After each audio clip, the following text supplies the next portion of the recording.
At the definitions, व्याख्या. एसे या साहित्य प्रकाराच्या व्याख्या, एकूण 3 व्याख्या मी तुम्हाला सांगणार आहे. त्यातील पहिली व्याख्या अतिशय सोपी, सेंट्सबरी या समीक्षकाने दिलेली ही व्याख्या आहे. He has defined it as a work of pros art, म्हणजे गद्यामधील कलाकृती, गद्य आणि पद्य, तर गद्य स्वरूपातील कलाकृती, असं एक अतिशय साधी अशी व्याख्या त्यांनी केलेली आहे सेंट्सबरी यांनी. नेक्स्ट डेफिनेशन, दुसरी डेफिनेशन दिलेली आहे doctor Johnson. Doctor Johnson he was a poet and critic, कवी आणि समीक्षक 18व्या शतकातील. Doctor Johnson has defined it as a loose sally of mind, an irregular indigested piece, not a regular and orderly performance. तर ह्यामध्ये Sally, SALLY, Sally म्हणजे attack, आक्रमण, त्याचा मराठीतील अर्थ आक्रमण. हा आक्रमण जो आहे सॅली ऑफ माइंड, मनाचं आक्रमण, म्हणजे एखाद्या विषयावर आपण जेव्हा चिंतन करतो तेव्हा त्या अर्थाने तो त्या विषयावर आपण आपल्या मनाने केलेलं आक्रमण. तर पहिला भाग जो आहे त्यांचं या व्याख्येतील, a loose sally of mind. Loose म्हणजे अतिशय हळुवारपणे, खूप आक्रमक नाही, तर अतिशय हळुवारपणे केलेला चिंतन असं आपण म्हणू. A loose sally of mind, a loose sally of mind and irregular indigested piece. Irregular म्हणजे नॉट सिस्टमॅटिक, म्हणजे पूर्ण व्यवस्थितपणे नाही. जो काही चिंतन केलेला आहे तो थोडासा तितका व्यवस्थितपणे केलेला नाही. आणि इनडायजेस्टेड पीस, इनडायजेस्टेड पीस, इनडायजेस्टेड पीस म्हणजे एखादा अशी कृती ज्यामध्ये विषयाला पूर्णपणे हाताळलेलं नाही. इनडायजेस्टेड, पूर्णपणे नाही, अर्धकच्चं असं ज्याला आपण म्हणू. तर it is an indigested piece, not a regular and orderly performance, म्हणजे एकूण व्यवस्थित आणि ज्याला आपण हे म्हणू की रेग्युलर आणि ऑर्डरली असा परफॉर्मन्स नाही. म्हणजे एकंदरीत डॉक्टर जॉन्सन यांना जे म्हणायचं आहे की एसे म्हणजे काय, तर एक अतिशय हलका फुलका चिंतन, अ लूज सॅली ऑफ माइंड, ज्यामध्ये व्यवस्थितपणा नसतो. अँड इरेग्युलर इनडायजेस्टेड पीस म्हणजे पूर्ण अशा प्रकारचं विश्लेषण त्याच्यामध्ये त्या विषयावर नसतो. एखाद्या विषयावर केलेला हलका फुलका चिंतन, जो परिपूर्ण अशा प्रकारचं विश्लेषण त्या विषयावरचं नाही, आणि जो अतिशय व्यवस्थित आणि ऑर्डरली अशा प्रकारचा नसतो, त्याला आपण एसे म्हणू. त्याच्यानंतर दुसरी डेफिनेशन जी आहे ती Oxford English dictionary. Oxford English डिक्शनरीनी जी डेफिनेशन दिलेली आहे एसेची, Oxford English dictionary defines the essay as a composition of moderate length. Moderate length म्हणजे not very lengthy, not very short, म्हणजे खूप लांबलचकही नाही आणि खूप छोटंही नाही, मॉडरेट. अ कंपोजिशन म्हणजे अशा प्रकारची रचना जी खूप मोठी सुद्धा नाही, खूप लांबलचक सुद्धा नाही आणि खूप छोटी सुद्धा नाही. ऑन एनी पर्टिक्युलर सब्जेक्ट और ब्रँच ऑफ सब्जेक्ट. आणि ही जी रचना आहे ती विशिष्ट एखाद्या सब्जेक्टवर असू शकते, विषयावरच्या बाबतीत असू शकते, किंवा त्या विषयातील शाखेशी संबंधित असू शकते. Originally implying want of finish. आणि सुरुवातीला एसे म्हटल्यानंतर ज्याच्यामध्ये काहीतरी कमतरता आहे, पूर्णत्व त्याच्यामध्ये नाही. Want of finish, want of finish म्हणजे ज्याच्यामध्ये पूर्णत्वाचा अभाव. But now said of a composition more or less elaborate in style though limited in range. परंतु आजकाल अशाही रचनेला एसे हा नाव दिला जातो जो कमी अधिकपणे विस्तारपूर्वक असते शैलीमध्ये. इलॅबोरेट इन स्टाईल म्हणजे शैलीमध्ये विस्तारपूर्वक. Elaborate in style though limited in range. तरी म्हणजे विस्तारपूर्वक जरी असलं, शैली जरी विस्तारपूर्वक असली तरी त्याची रेंज जी आहे ती मर्यादित असते. तर अशा पद्धतीने अनेक डेफिनेशन्स, तुम्ही 3 डेफिनेशन्स बघितले, अनेक डेफिनेशन्स आहेत एसेचे. परंतु सर्व डेफिनेशन जर बघितले तर एक गोष्ट लक्षात येते की एसे हा जो साहित्य प्रकार आहे किंवा इंग्रजी भाषेमध्ये जे विविध अशा प्रकारचे एसेज लिहिलेले आहेत ते इतके विविधपूर्ण आहेत, they are so different in style, different in subject, की कोणत्याही व्याख्येमध्ये या साहित्य प्रकाराला बांधणं अतिशय कठीण आहे. जसं looking at the different types of essay in English literature, none of these definitions appear satisfactory. कोणतेच व्याख्या ह्या समाधानकारक वाटत नाही. ज्या इंग्रजीमध्ये विविध अशा प्रकारचे निबंध लिहिल्या गेलेले आहेत त्या सगळ्यांना धरून बांधून एका व्याख्येमध्ये ठेवता येईल अशी एकही व्याख्या नाही. त्याचं उदाहरण आपण देऊ. जॉन लॉक यांनी लिहिलेले एसे कन्सर्निंग ह्युमन अंडरस्टँडिंग हा जो एसे आहे, it presents a detailed and systematic information on the topic. त्यात जॉन लॉकचा जो एसे कन्सर्निंग ह्युमन अंडरस्टँडिंग याच्यामध्ये अतिशय लांबलचक आणि अतिशय व्यवस्थित अशा प्रकारचं विश्लेषण त्या विषयावर केलेलं आहे. आणि त्याच्यानंतर अलेक्झांडर पोप हे जे कवी आणि समीक्षक आहेत त्यांनी लिहिलेले 2 कृती, साहित्य कृती आहेत, एसे ऑन क्रिटिसिझम आणि essay on man. Essay on criticism and essay on man हे दोनही ज्या साहित्य कृती आहेत ह्या गद्यामध्ये नाहीत तर पद्यामध्ये आहेत. सेन्सबरीने म्हटलेलं आहे की एसे म्हणजे गद्य कलाकृती, परंतु हे पद्य कलाकृती आहेत आणि पद्य स्वरूपात लिहिलेले आहेत आणि तरीसुद्धा त्यांनी नाव दिलेलं आहे एसे. तर अशा पद्धतीने आपल्याला सांगता येईल की एसे हा साहित्य प्रकार जो आहे याला चांगल्या प्रकारे मांडू शकेल अशी व्याख्या अजूनही तयार झालेली नाही. इतका विविधपूर्ण हा साहित्य प्रकार आहे. त्यानंतर आपण आता वळूया स्पेशल फीचर्स ऑफ द एसे. तर एकूण वैशिष्ट्य काय या साहित्य प्रकाराचे, एसे या साहित्य प्रकारचे जे स्पेशल फीचर्स वैशिष्ट्य, तर 4 एकूण वैशिष्ट्य इथे दिलेले तुम्हाला दिसतील. First feature, the modern essay is limited in length and range. म्हणजे जो आधुनिक निबंध आहे तो आधुनिक निबंध हा लांबीने आणि व्याप्तीने मर्यादित आहे. याच्या लांबीला आणि व्याप्तीला मर्यादा आहेत. It is limited in length and range. The essay presents a subject briefly. It is an attempt and not a complete or final view on a topic.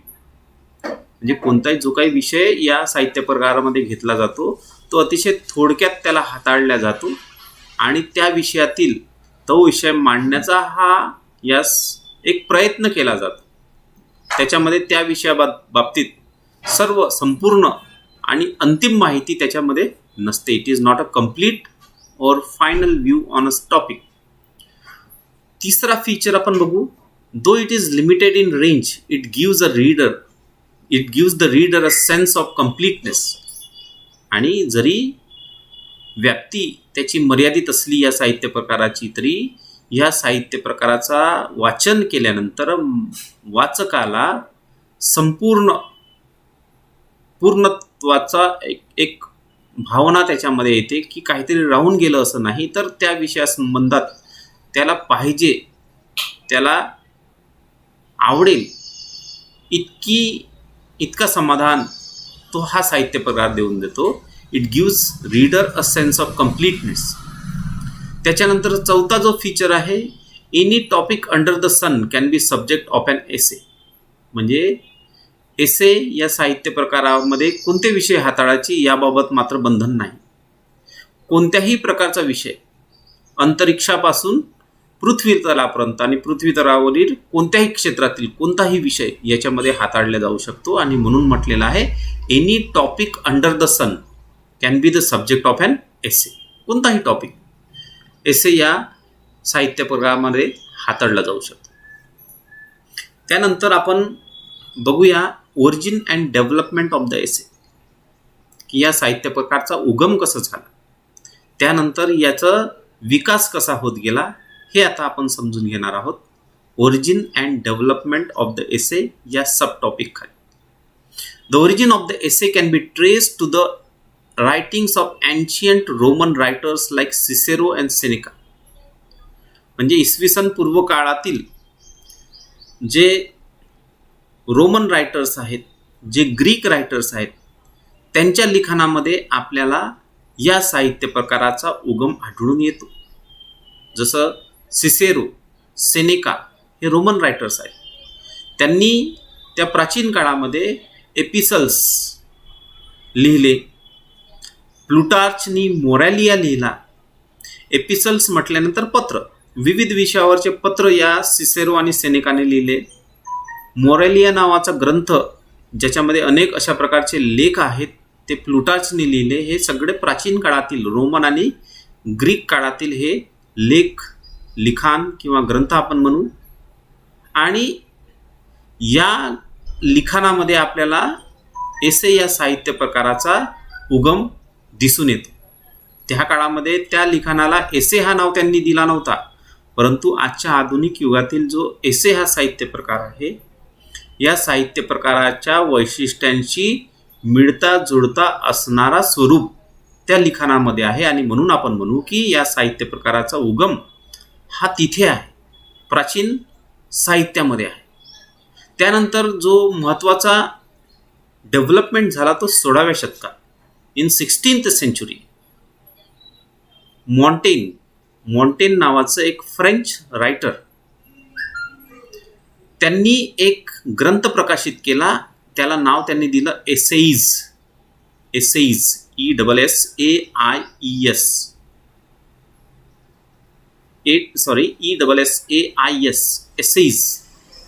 आणि त्या ग्रंथामध्ये त्यांनी विविध विषयांवरील छोटे छोटे असे लेख लिहिलेले आहेत. आणि त्याच्यामध्ये त्यांनी म्हटलं की विविध विषयांवरचं आपलं मत, वैयक्तिक मत मांडण्याचा त्यांनी प्रयत्न केलेला आहे. आणि म्हणून त्यांनी त्या ग्रंथाला नाव दिलं एसेईज. कारण एसेईज याचा फ्रेंच भाषेतील अर्थ होतो प्रयत्न. तर विविध विषयावर आपले मत, वैयक्तिक मत मांडण्याचा त्यांनी प्रयत्न केला आणि त्या ग्रंथाला त्यांनी नाव दिलं एसेईज. तर 16व्या शतकामध्ये मॉन्टेन या फ्रेंच लेखकांनी हा ग्रंथ, एक ज्याला आपण लेखसंग्रह म्हणू, हा लेखसंग्रह त्यांनी प्रकाशित केला.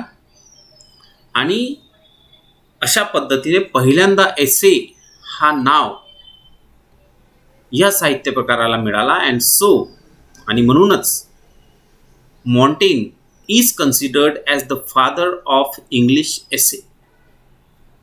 त्याला not English essay, he is considered as father of एसे.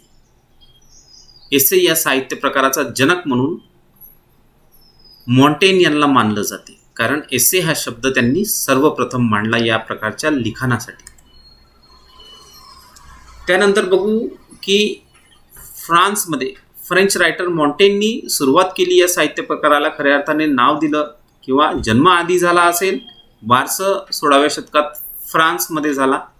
आणि त्यानंतर इन 16th century itself, 16व्या शतकातच, ज्या शतकामध्ये बारसं झालं, मॉन्टेननी त्याला नाव दिलं एसेईज, त्याच शतकामध्ये in the 16th century itself Bacon introduced the literary form in English and used the term essay for this type of writing.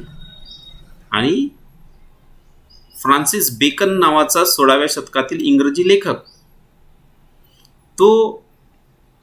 त्याने मॉन्टेनचे एसेईज वाचले आणि त्याच्याने तो प्रभावित होऊन इंग्रजी भाषेमध्ये, मॉन्टेननी फ्रेंच भाषेमध्ये एसेईज लिहिले, त्यांनी इंग्रजी भाषेमध्ये 16व्या शतकातच एसे, ESSAY, म्हणजे जो फ्रान्समधील एसेईज होता त्याच अर्थाने इंग्लिशमधील एसे, ज्याचा सुद्धा अर्थ होतो प्रयत्न करणे, अशा प्रकारचे एसेज लिहिले. आणि अशा पद्धतीने हा साहित्य प्रकार इंग्रजी साहित्यामध्ये आला. आणि म्हणूनच Bacon is considered as father of English essay. Montaigne is considered as father of essay. Bacon is considered as father of English essay. आता मॉन्टेन पासून प्रेरणा घेऊनच बेकननी आपले एसेज लिहिले, परंतु दोघांचेही एसेज हे शैलीने जरा वेगवेगळे आहेत. मॉन्टेन्स एसेज आर सब्जेक्टिव्ह. मॉन्टेनचे जे एसेज आहेत, त्यांनी लिहिलेले निबंध जे आहेत ते सब्जेक्टिव्ह आहेत. म्हणजे विविध विषय हाताळताना मॉन्टेननी आपल्या वैयक्तिक भावना आणि विचार व्यक्त केलेले आहेत. परंतु बेकननी लिहिलेले जे एसेज आहेत विविध विषयावर, त्याच्यामध्ये त्यांनी आपल्या वैयक्तिक भावना ह्या टाळलेल्या आहेत. आणि असं म्हणून आपण म्हणतो की मॉन्टेन्स एसेज आर सब्जेक्टिव्ह आणि Bacon's essays are objective. Bacon's essays present practical wisdom in an objective manner. बेकनच्या एसेजमधून एक व्यावहारिक शहाणपणा त्यांनी दिलेला आहे विविध विषयांवर, आणि ते सुद्धा आपल्या वैयक्तिक भावना, वैयक्तिक विचार त्याच्यामध्ये न येऊ देता अतिशय तटस्थपणे विविध विचारांवर एक व्यावहारिक अशा प्रकारचं विवेचन त्यांनी आपल्या एसेजमधून केलेलं आहे. त्याच्यानंतर मॉन्टेननी जन्म घातलं, किंवा आपण म्हणू की जन्म तर प्राचीन काळात झाला, रोमन काळात झाला. त्यानंतर मॉन्टेनच्या हाताने बारसं झालं एसे या साहित्य प्रकाराचं. बेकननी त्याला इंग्रजी भाषेमध्ये आणलं, आणि त्यानंतर इंग्रजी साहित्यामध्ये या साहित्य प्रकाराने विविध अशा प्रकारचे रूप काळानुसार धारण केले. अशा पद्धतीने वेगवेगळा विकास या साहित्य प्रकाराचा होत गेला. The essay was given different forms by writers of later periods. नंतरच्या काळात वेगवेगळ्या रायटर्सनी वेगवेगळं स्वरूप या साहित्य प्रकाराला दिलं. The notable writers who contributed to the development of essay in English are. म्हणजे इंग्रजीमध्ये या साहित्य प्रकाराला विविध रूप देऊन याचा विकास करण्यामध्ये योगदान ज्या उल्लेखनीय लेखकांनी केलं त्यांचं नाव आपल्याला देता येईल. त्याच्यामध्ये बेकन आहे, John Dryden, Joseph Addison, Richard Steele, Charles Lamb, Oliver Goldsmith, William Hazlitt, Thomas De Quincey, Thomas Carlyle आणि मॅथ्यू अर्नॉल्ड इत्यादी लेखकांनी त्याला विविध अशा प्रकारचं रूप या साहित्य प्रकाराला त्यांनी दिलं. खास करून बेकननी ऑब्जेक्टिव्ह एसेज लिहिले. त्याच्यानंतर जॉन ड्रायडननी क्रिटिकल एसेज लिहिले. क्रिटिकल एसेज म्हणजे ज्याचा विषय हा साहित्य समीक्षा आहे. जोसेफ एडिसन, रिचर्ड स्टील यांनी सामाजिक अशा प्रकारचा प्रबोधन 18व्या शतकामध्ये या साहित्य प्रकारातून केलं. Charles Lamb, Oliver Goldsmith, William Hazlitt, Thomas De Quincey यांनी परत एकदा एक मॉन्टेनच्या धर्तीवर वैयक्तिक आपल्या भावना आणि विचार व्यक्त केल्या विविध विषयांवर एसे या साहित्य प्रकाराच्या माध्यमातून. त्याच्यानंतर थॉमस कार्लाइल हा एक विचारवंत, त्याच्या एसेजमध्ये एक वेगळ्या प्रकारचे विचार, तत्वज्ञान आपल्याला दिसतात. आणि मॅथ्यू अर्नॉल्ड हा समीक्षक आणि कवी, तर एक समीक्षकात्मक दृष्टिकोनातून त्यांनी लिहिलेले समीक्षेबद्दलचे एसेज आहेत. तर असे वेगवेगळे स्वरूप एसेला वेगवेगळ्या लेखकांनी वेगवेगळ्या काळामध्ये दिले. So here we end the part 1 of this topic, and in the next topic we will discuss the contribution particularly from Elizabethan age to Victorian age. Elizabethan age पासून Victorian age या कालावधीमध्ये एसेमध्ये, इंग्रजी एसेमध्ये, इंग्रजी साहित्यातील निबंधामध्ये काय काय स्वरूप बदलत गेले, कोण कोण लेखक होऊन गेले ज्यांनी उल्लेखनीय अशा प्रकारचं योगदान याच्यामध्ये केलेलं आहे, ते आपण बघूया पार्ट 2 मध्ये. Till then, thank you.